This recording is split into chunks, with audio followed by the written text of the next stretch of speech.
Hello, আসসালামু আলাইকুম guys.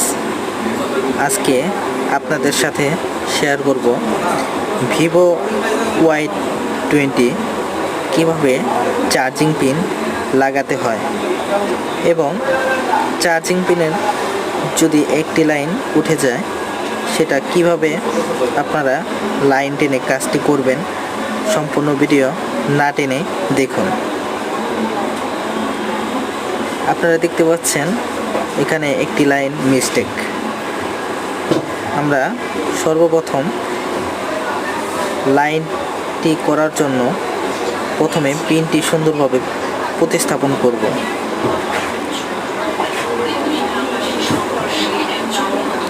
পিনটি প্রতিস্থাপন করার জন্য কিছু সোল্ডারিং পেস্ট ব্যবহার করব, যাতে পিনটি পরবর্তীতে উঠে না যায়। এখন আমরা পিনটি সুন্দরভাবে এখানে বসাবো। বসানোর পরে তার দুই পাশে সুন্দরভাবে সোল্ডারিং আয়রন দিয়ে সোল্ডারিং করব। দুই পাশ সুন্দরভাবে আয়রন করতে হবে, যাতে বারবার কাস্টমার এই পিনের জন্য আমার কাছে না আসে। পিন লাগানোর অনেক ক্যাটাগরি আছে, এক একজন এক একটা ইউজ করে। এখন আপনাদের দেখাবো যে লাইনটি মিস্টেক, সেই লাইনটি কিভাবে করতে হয়।